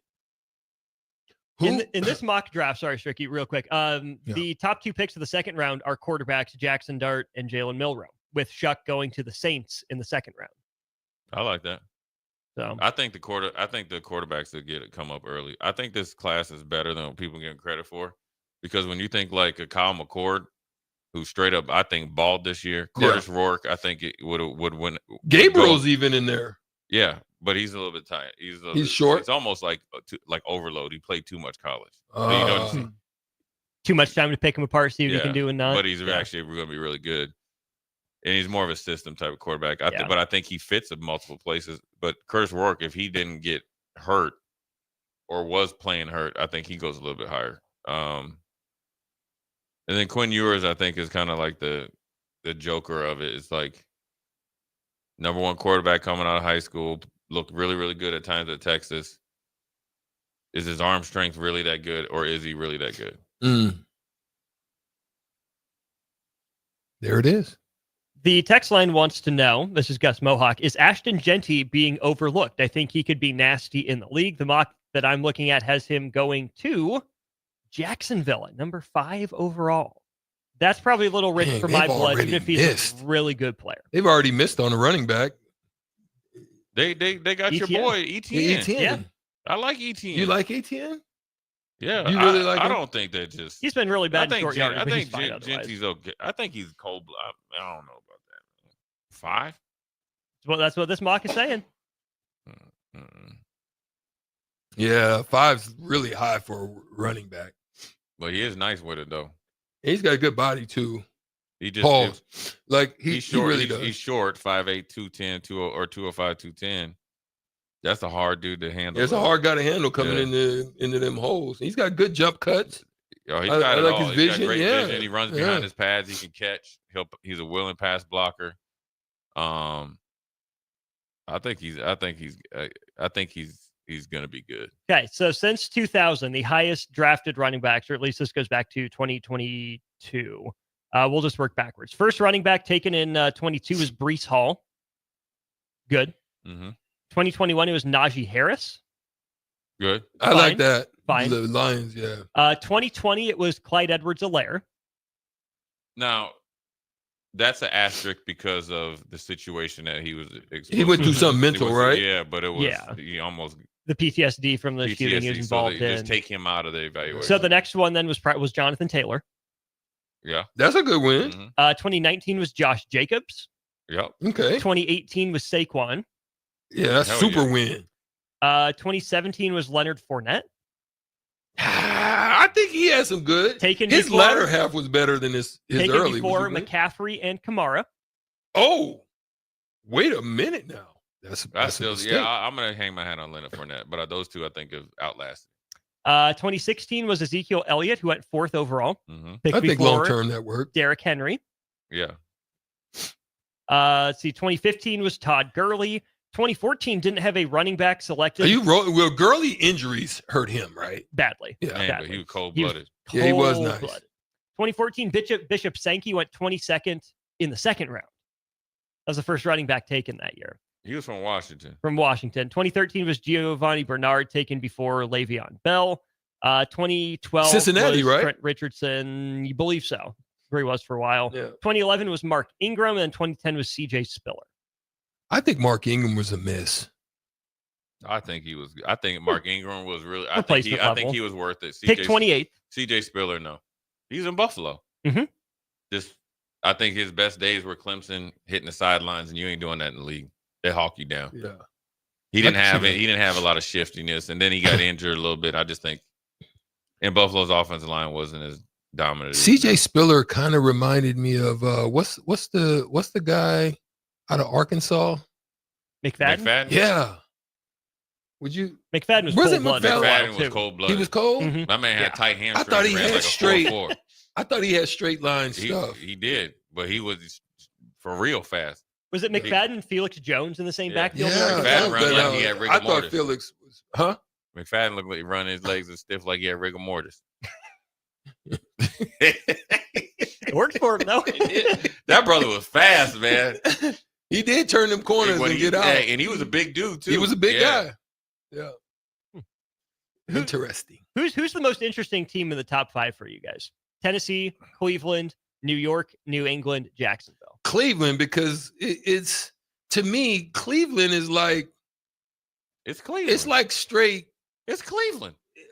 It's Cleveland. It's trash holder. It's trash holder to me, man. It's Cleveland is. It's like they can't get right. You know what Cleveland is? Cleveland is. You've been to Detroit before, right? Mm-hmm. So they have these things on now. It's always on social media and stuff like old business people from Detroit that had those mansions, and then if you buy it, they got like rats and stuff in there. But outside it look great. You know, the house is all kept up, going there. Lights ain't working, moldy. That's Cleveland. That's Cleveland. On the outside, it looks great, and it's like I want to go play in the dog pound. It's a blue blood name, even though it's not the original Cleveland Browns. And everything, and you got Myles Garrett and all that. You know what I mean? And it's known. Cleveland is from the start of the NFL and AFL. It's Cleveland, right? It's got history. The Haslams tore it out the frame. Yeah, and then Stefanski's on the hot seat. We didn't really go. You know, is he the coach with the most to prove in the NFL this year? But what are you proving in Cleveland? You ain't making the playoffs. They've had plenty of talent. They've had plenty of talent before. They haven't capitalized on it the last handful of years. This isn't like the Deshaun Kaiser Browns we're talking about. They've had more in the cupboard than they've showed. Yeah, the defense is pretty good. Let Baker walk, and that's when I went down. And the offense got weapons. I mean, yeah, but I'd probably say, it's probably Stefanski and Zach Taylor in that division. Yeah. And I think both of them are really, really good coaches. But I think it's everything in there that, handcuffs them a little bit. I mean, so much in the NFL, and I guess you could say college, but I know this from fact, just from experience in the NFL, is like it literally does start at the top, man. You can't. Very rarely in the NFL can your talent outperform bad management, bad like culture. When you say management, are you talking top down from GM or even ownership? Ownership. Now, ownership generally shouldn't come in to football stuff. The best owners don't. But they still set the tone. Yeah, but how they do business, how they treat people, how they make the employees treat, people, players, staff and all that. And then the perks that they provide to attract players, keep players, how they contract negotiate and stuff like that, right? Like Pittsburgh, right? It's always kind of above board. Mm-hmm. If you get shunned by Pittsburgh, you got a problem. Antonio Brown. If you can't play for Mike Tomlin, that's the guy that give you right. Mm-hmm. Le'Veon Bell, George Pickens, Chase Claypool. Claypool. You just knucklehead service, all that. So it really does start top down. Now that's where ownership comes in, but then it's the GM, and then really with the GM, and then is this like, okay, do you miss on a whole bunch of players? Mm-hmm. Are you really trying to win, or are you just trying to exist? Now, I don't think you can do that as much anymore because they firing dudes left and right. I mean, Tennessee fired their GM, and he was the guy that they essentially did it. Like they let him come in and make trades and get rid of players, and somewhat tank to get here, and then you fired him once he did what you asked him to do. Right. Mm-hmm. So that's a nasty game, bro. Yeah, that's like nasty why would the Mavs fire Nico Harrison? They did what he asked him to do. So now that you don't have the longevity like when I was there. So now if you're a GM, you got to think we got to win right now. I got to hire the best, coaches, and I got to make the best decisions. I mean, the dude from the Giants is lucky. Any other place you talking about Dable? No, Dable and the GM, both. Right. More the GM after the mistake they made with the quarterback because it's on video. Yeah. But the NFL, generally the teams with the best talent, Eagles, Chiefs, Pittsburgh, I wouldn't say is the best talent, but Baltimore always around. They got all that together. San Francisco did for a while, but that's looking a little shaky. Yeah, now. And I think that's a locker room issue. I don't think I know. It's literally separated in there, unfortunately. Yeah. But then you think about like Dallas, right? Remember a couple years ago, they were probably the most talented team in the league, arguably. Mm-hmm. Yeah, can't get out of it, right? But can't get and right. This isn't and I wouldn't say Jerry Jones. I think he's a good owner. I think once you play for the Cowboys and you do well, or you just play for the Cowboys, you're always a Cowboy. Yeah. That doesn't happen in the NFL. Where I think he's sometimes lacked in is the GM role. Because there's no checks and balances. And, struck out a few times. Yeah. Which happens. There's nobody that goes through evaluation process of picking players and always. I mean, Bill Belichick is probably arguably the greatest NFL coach of all time, right? I mean, he's probably surpassed Lombardi. They have struck out on almost every wide receiver they've drafted. And any, heck, the what's the offensive lineman from like Tennessee State or Middle Tennessee that he picked in the first round? He was a little guard or something. Oh, what I'm talking about? Yeah. Right, it was a reach. Yeah. And they've the had safety. Yeah, safety. Duggan.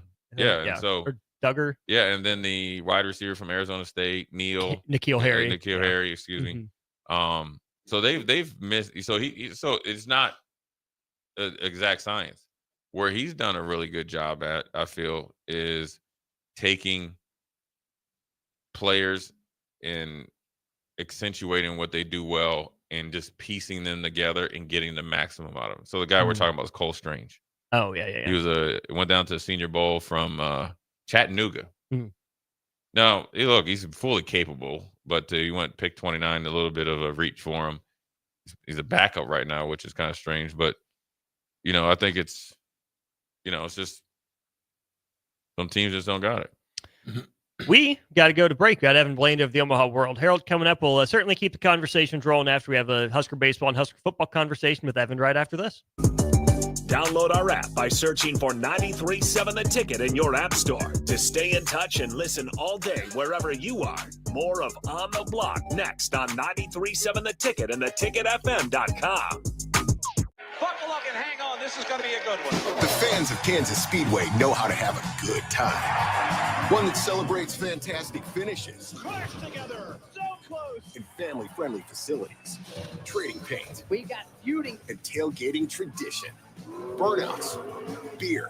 And barbecue. Oh, it'll for sure be a good time. And you are all invited. NASCAR weekend at Kansas Speedway, May 9th through the 11th. Get your tickets now at kansasspeedway.com. 93.7 The Ticket and the Amon Green Foundation for the first annual Nebraska Esports Golf Tournament on Monday, June 9th at Wilderness Ridge. It's a 4-man scramble starting at 11 a.m. that will feature former Husker greats, including Amon Green, Johnny Rogers, Niles Paul, Tony Davis, Adam Carricker, Vershawn Jackson, and more, with great prizes and great golf. Sponsorships are also available. Email Jake at theticketfm.com for more questions or sign your team up online at theticketfm.com. Early bird registration goes through April 20th, and overall registration goes through May 30th. Attention all Wings fans. Buffalo Wings and Rings has daily specials that will make you want to stop in on all days of the week. Kids eat free on Mondays, and on Tuesdays, enjoy 40% off boneless or traditional wings at a price that makes the whole family happy. And come back on Wednesdays for $1.39 chicken tenders all day long. Get to Wings and Rings today, 68th and O, or in Williamsburg Village. Are you looking for an exciting new way to put your skills to work? Explore new career options in the fintech industry at Currency, a Sandhills global company. We offer full-time positions in financial sales, compliance, operations, and other fields. We also offer a 4.5-day work week, an attractive benefits package, and opportunities for advancement. Put your motivation to work and grow with us at Currency. Visit gocurrency.com/careers to learn more. Garage doors can break down or quit working at the worst times. At Doors Plus, they understand that a broken garage door sometimes means repair and not replace. Sometimes, all you need to make your door like new again is a few bolts, a realignment, or even a new balance. Trust the pros at Doors Plus to handle your garage door repair the right way so you can get on with your busy schedule. Visit them online at DoorsPlusLLC.com or give them a call today at 402-590-5800. Doors Plus. Garage doors and more. A lot of businesses say they're family focused, but when tough situations in life arise, the business wants anything but your best interests. James Enterprise Incorporated is hiring, and they will always treat their employees like family, just as they do their customers. James Enterprise Incorporated is hiring Class A and B CDL drivers, a shop tech, and a diesel mechanic. If you're looking for a career with a company that goes above and beyond to value you and your family, apply today at jamesenterpriseinc.com or call 402-432-6740. I'm softball player Jordy Ball, and my schedule can get a little hectic. From softball practices to going to class, traveling for games, spending time with family, and catching up with friends, I am always on the go. I want a bank that can help me from anywhere, but also be there when I need them. That's Midwest Bank. They have the same mobile banking technology as those big banks, but have that hometown feel that I like every time I walk through the doors. They make banking easy no matter where I am. Your community, your bank, Midwest Bank. Get rid of pesky critters once and for all with Bats to Rats. Their expert team is here to help you reclaim your home. No more sleepless nights caused by crawling critters or flapping wings. Bats to Rats ensures a safe environment for every family member. Check the website at batstorats.com for amazing offers. And if you mention this ad, you'll receive $10 off your initial inspection cost. Call Bats to Rats today at 402-781-8691. That's 402-781-8691. Bats to Rats.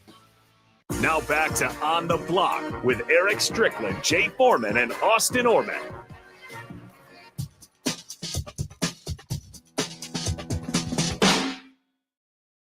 This is On the Block. I'm your host, Austin Foreman. Thanks for tuning in to the show. Thanks for being part of the show on our Sartor Heyman Jewelers text line, 402-464-1366. 5685.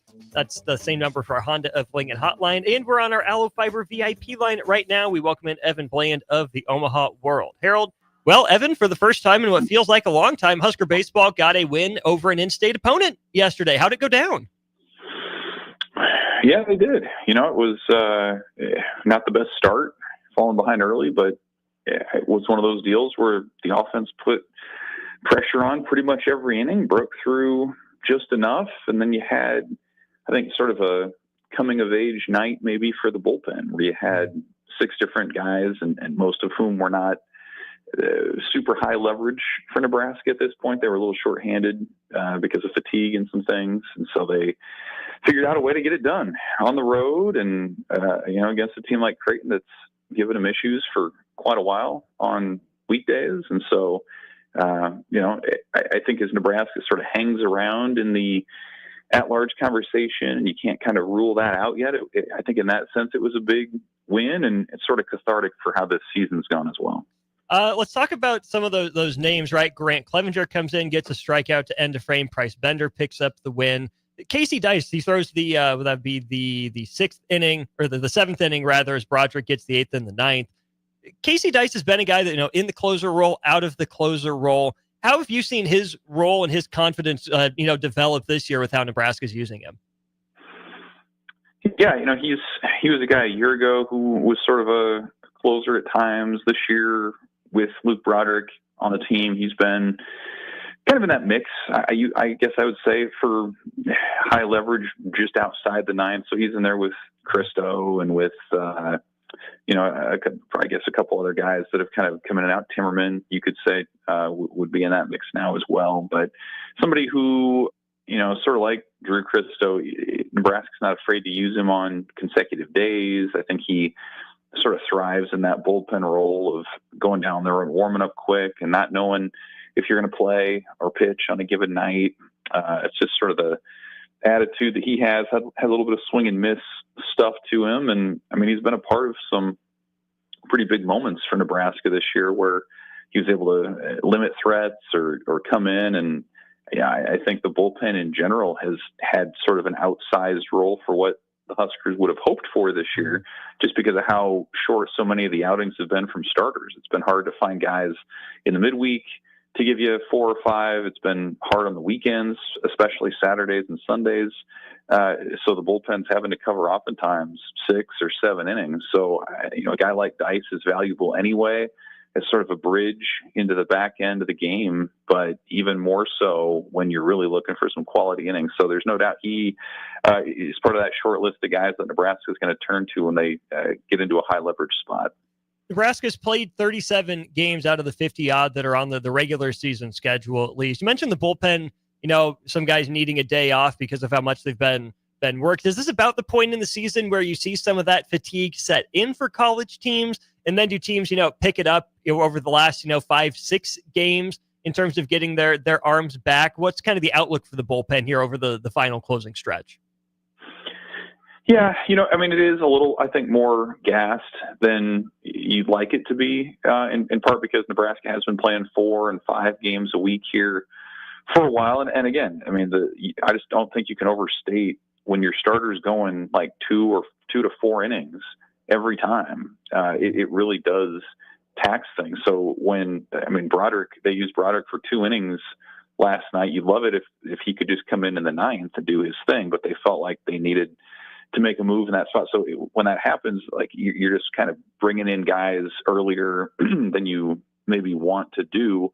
I think you see oftentimes with freshmen at the college baseball level, you get to this point in the season, and this is about as many games as they've been a part of in their baseball lives. Certainly it's a different sort of animal than high school in terms of travel and balancing class and schedules and all these things. So oftentimes you do see some of the younger players hit a little bit of a wall. And then I think also you see teams start to figure out who they can trust. You come into a year, and I think most coaches would say, hey, we'd love it if these 8, 9, 10 guys would be arms that we can rely on. And by the time you get to this point in the season, you kind of know where you are in the standings, what's at stake.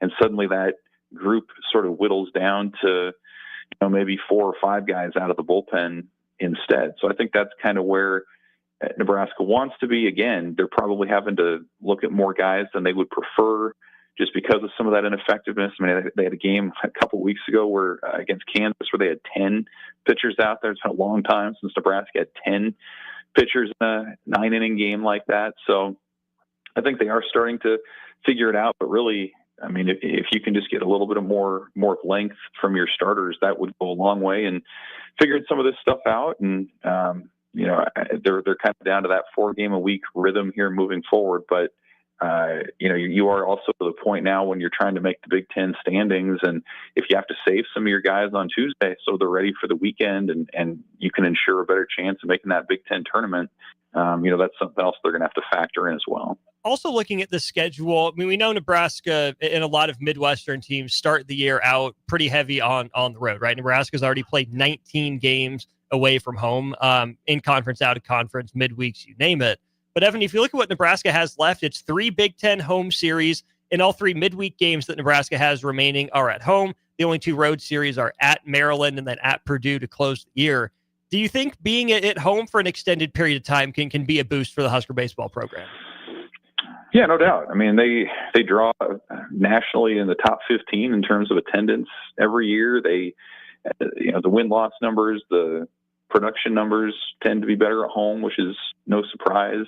I don't know that I've made enough or that we've made enough of just how difficult this Nebraska schedule has been this year. I mean, it's top 2 or 3, I think, ever for what Nebraska has done in terms of not just the caliber of opponents that they've played, but then the time they have spent on the road. I mean, there was that pretty much unprecedented West Coast swing where you're playing, 8 games in 11 days, and then you come back and you're at Kansas State, and they go to Kansas last week, and they're at Iowa. So they've spent a ton of time on the road, and now is when you get a lot of that back. Like you mentioned, you get 3 home Big Ten series down the stretch. Your midweeks are here, so as sort of the lineup is settling in and you're starting to figure out your pitching a little better, now you can also kind of stick around in your friendly confines a little bit and know your routine even more. So, I think that part lines up. And then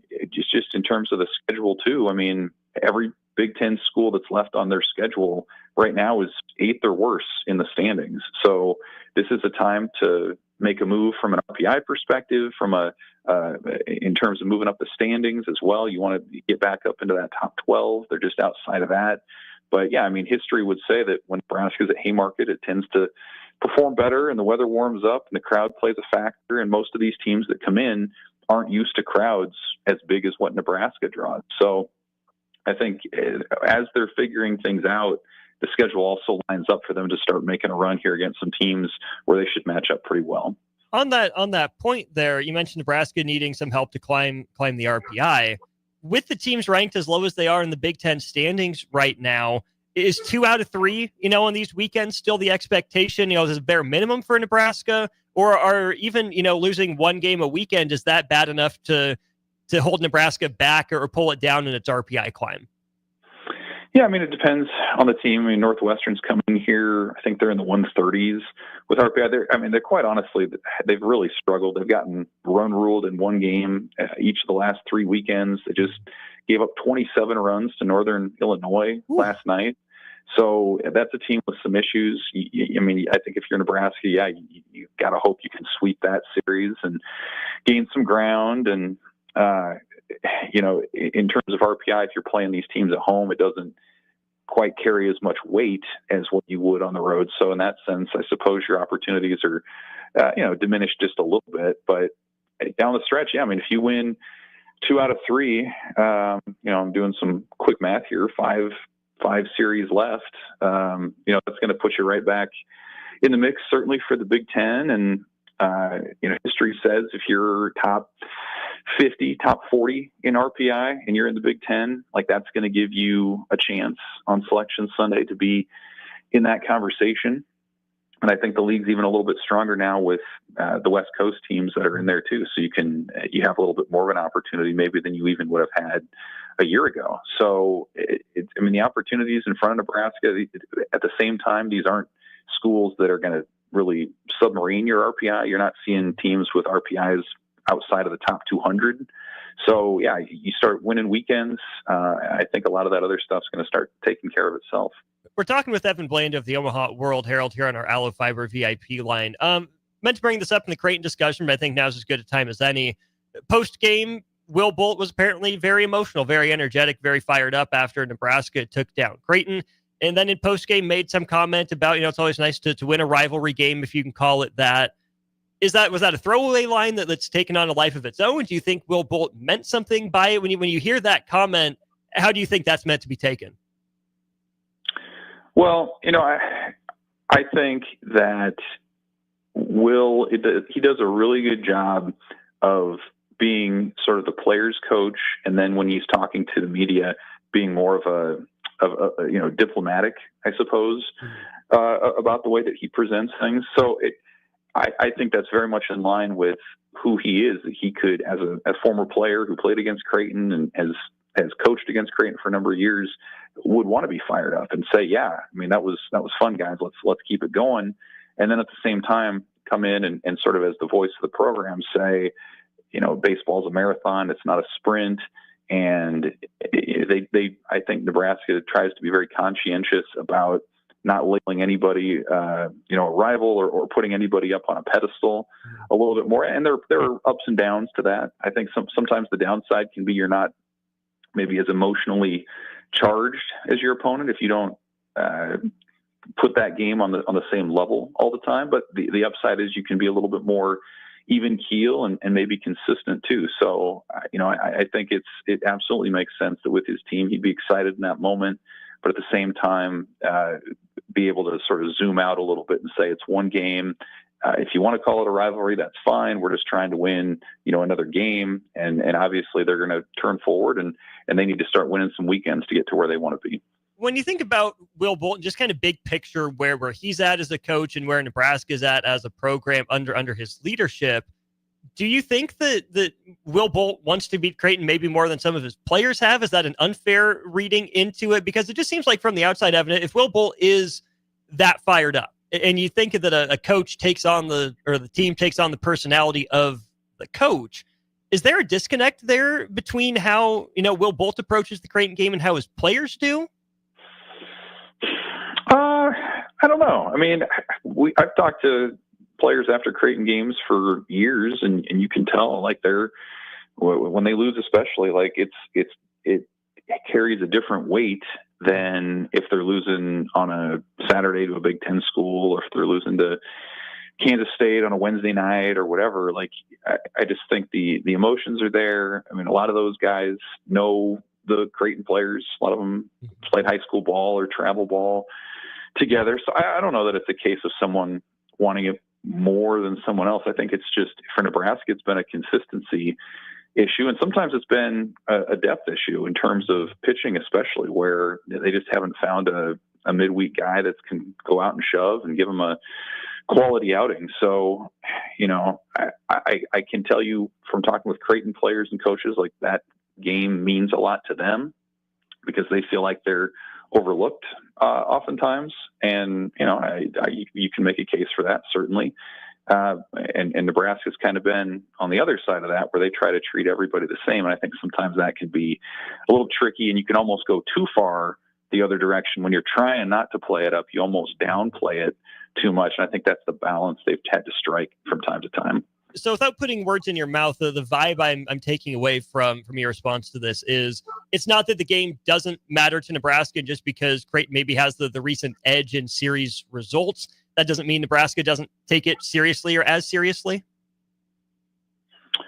Yeah, I mean, I think they absolutely care and they want to win. Sometimes it's just that the other team gets so hyped up for that moment. I can't tell you how many years Creighton players will say that they get extra juice from playing in front of a bigger crowd. I mean, most games they're playing in front of a few hundred people, and suddenly it's like last night, it's more than 5,000. So I think that part can make a little bit of a difference too. There's sort of an element of like being the hunter versus the hunted. I think sometimes that Nebraska gets tripped up on, but credit them for coming out last night and they fell behind early, and it looked like a very familiar script to what we've seen in this rivalry in recent times, and they were able to turn that around. And we'll see kind of how that momentum carries over. It's been such an up and down season for these guys, where they win games you don't expect, and then they drop some that kind of leave you scratching your head a little bit too. So maybe something like this can help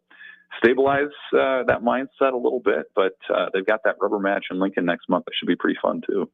Indeed it will. That one will come after Nebraska series with Minnesota, before Michigan. And while we're on rivalry talk, Evan, I really thought Michigan-Nebraska was going to be a Big Ten baseball rivalry. The fun that those two teams had a few years ago, maybe it's just I'm not paying as much attention, but it feels like that series lost some real legitimate buzz and traction like it had in the Angelo Altavilla days, for example. Yeah, I mean, that was a fun series. The 2019 series in Lincoln that Nebraska won, and that really helped them get into the postseason, was fun. And that was a Michigan team that, went the distance at the College World Series and played in the championship round. And I think some of their coaching turnover maybe affected some of that continuity a little bit. And but yeah, I mean, that was a team that sort of had its moment in the Big Ten. It's trying to get back up there. I think those programs tend to recruit similarly, trying to go after athletic players, and they both have pretty good track records of development. But it's hard, I think, too, in the way the leagues become, where you miss pretty much half the league every year because of how big it is and with unbalanced scheduling. So two teams that tend to be toward the upper part of the standings every year, and it'd be fun when those teams both have a lot at stake for sure. There you have it. It's Evan Bland of the Omaha World Herald with us here on our Allo Fiber VIP line. Evan, as always, appreciate your time. Appreciate your insight. We'll do it again soon. Thanks, Austin. Yep, see you. Once again, thanks to Evan Bland from the Omaha World Herald for joining us. Follow him on Twitter at Evan Bland, OWH. He covers Husker baseball. It's a lot of what we talk this time of year, but Evan's with us during football season as well, doing a great job covering Husker football and spring practice. I'm sure Jay Foreman and I will get more into that coming up on Old School. We got one final segment to go during On the Block right after this. Follow Austin Strick and On the Block on Twitter at Austin Orman, eStrick20, and On the Block 93.7. More of On the Block coming up. Load up on meat and more this spring at The Mercado by Certified Piedmontese, with great selections of T-bones, tomahawks, ribeyes, filet mignon, brisket, sirloin, and so much more. The Mercado has locations at 84th and Havelock, 30th and Yankee Hill, and now 85th and Old Cheney in Lincoln, where you can have $2 draft beer every Thursday night from 4 to 8 p.m. and half-price espresso drinks on Fridays from 8 a.m. to 2 p.m. Get to The Mercado today for the best meat in town. Start your Sundays off right with Jeff and Nicole Essink on Fitness Fanatics. Jeff and Nicole discuss health and wellness, how to achieve fitness goals, and more through the life of gym owners and gym goers.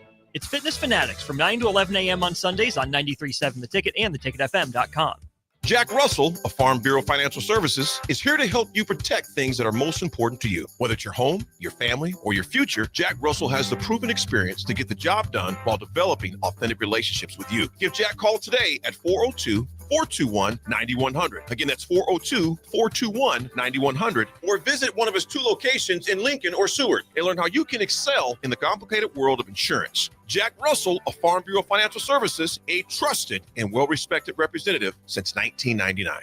Automotive Solutions is Lincoln's one-stop shop for all your vehicle needs, from vinyl wraps to engine repair and maintenance. Automotive Solutions offers fleet services as well as printing and graphic design for vinyl applications, plus installation of vinyl for boats, trucks, cars, and anything else you want wrapped. Perfection is their standard, and they never settle for less. Call today at 531-249-5600 or go to automotivesolutionslincoln.com to learn more. That's Automotive Solutions on 2024 Southwest 5th Street in Lincoln. Your home is your empire. Protect it with Empire Fence. Get a free instant quote with the online estimating tool at empire-fence.com. See an upfront estimate with no hidden fees. An Empire Fence can provide privacy and improve the appearance of your home. Keep kids and pets in or out of your yard. Increase security and add value to your property. Visit empire-fence.com now to view the stylish and maintenance-free possibilities for your home and get a free instant online quote. Let Empire Fence protect your empire. A lot of businesses say they're family focused, but when tough situations in life arise, the business wants anything but your best interests. James Enterprise Incorporated is hiring, and they will always treat their employees like family, just as they do their customers. James Enterprise Incorporated is hiring Class A and B CDL drivers, a shop tech, and a diesel mechanic. If you're looking for a career with a company that goes above and beyond to value you and your family, apply today at jamesenterpriseinc.com or call 402-432-6740. What's going on, fans? This is Lexi Rodriguez, four-time All-American at Nebraska and now proud member of Omaha's newest professional team, Love Omaha Volleyball. League One Volleyball is bringing the heat this year. Don't miss your chance to see Olympians, national players, and national champions right here in Omaha from now through April. We can't wait to see you cheering us on in the stands. Visit lovboma.com to buy single match tickets to see me and Love Omaha Volleyball in action this season. Go Big Green! Advanced Medical Imaging is the largest radiology group in Nebraska, located in Lincoln at 7601 Pioneers Boulevard. At Advanced Medical Imaging, they utilize state-of-the-art technology and blend it together with their compassionate, skilled team to guide you through every step. Whether it's an MRI, CT scan, or X-ray, their precise diagnostics help your doctor deliver the best care plan for you. Choose clarity and comfort in your life by choosing Advanced Medical Imaging, located at 7601 Pioneers Boulevard and online at amimaging.com. At Fairway Meat Market, you're family, and as part of the family, they want to save you money on your meat and groceries. Fairway has fresh cut meats, seafood, cheese, wine, and spirits, and a friendly staff that's always ready to help you find what you need. Stop by Fairway Meat Market today to plan your weekly meals in the Rockledge Square Shopping Center, just south of 84th and Van Dorn.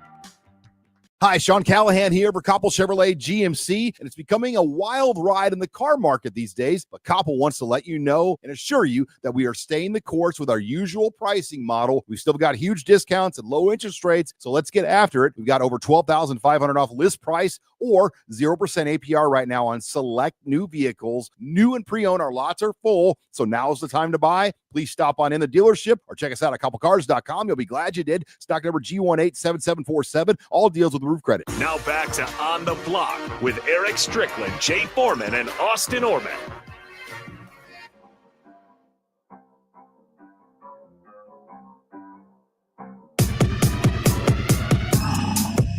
One final segment for the day here on a Wednesday. Austin Norman, Jay Foreman with you for just a few minutes for this show before we turn it over to Old School. Final segment brought to you by League One Volleyball. Omaha Love Omaha just finished as league runner-up in its first season. To renew your season tickets or secure yours for the first time, visit lovboma.com to make sure you get your seats to watch Olympians, national team players, and former Huskers all take the court for Love Volleyball Omaha. All right, Jason, Nebraska football transfer portal news.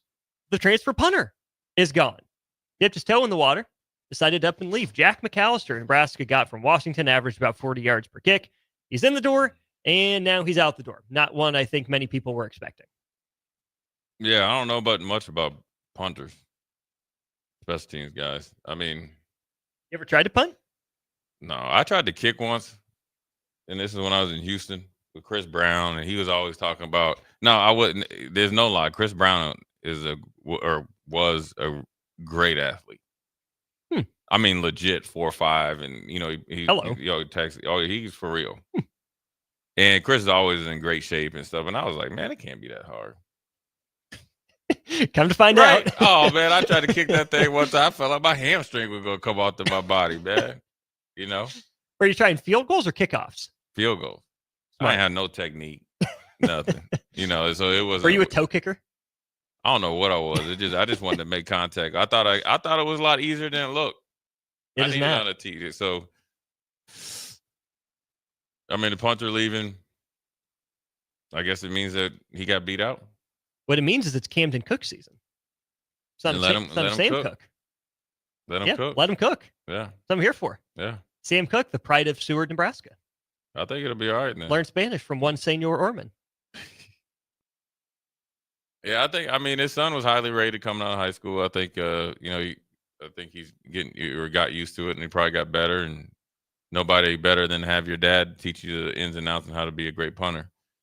And so I guess it bodes well. I mean, you hate to see anybody leave, but I think in this point in time, everybody's, up for grabs. And if he probably felt like he wasn't going to come out on top, he probably need to get somewhere where he could kick. And you got to respect that decision. But then it's also good if it is Camden Cook, and then obviously with I think Christian Ovano, I think I heard him say on the early break that he's, getting back healthy. So I think, Nebraska specialists, at least from the two, kicking positions, hopefully are in good hands. I'm completely blanking on the guy's name that won the kicking job at the end of last year. Oh, Hull. John Hull. Yeah, John Hull. Yeah, it's good to have two kickers. Got Ottamanelli, the guy they gave the scholarship to out of New Jersey as well. Yeah, you got three kickers and two that you I've seen, obviously kick before, and, feel like the kickers generally can get better too from, year 1 to 2 and 2 to 3. The example I go back to quite a bit is Drew Brown. Yeah. About 67%, 2/3 his first couple of years, and then like 70 plus and 80 plus percent last year. And his brother is Chris. Mm-hmm. Who I think Chris might be the best kicker ever. I'm biased. Very, very, very far up the list. Yeah. Henry too. Yeah. Josh Brown was good after Josh Brown Chris. was good. Yeah. Maher's fine. Maher was really good too. Mm-hmm. What we got on Old School? Portal. Heck yeah. We're back at it. The vortex is open today. Sucking us in too. Yeah, it's open today, man. Hopefully, it doesn't come down here to Nebraska and get us. But everybody else, they can devil in the portal. We'll talk about it coming up next on Old School. Also brought to you by the Mercado by Certified Piedmontese. He's Jay. I'm Austin. Old School with Foreman Norman. After this.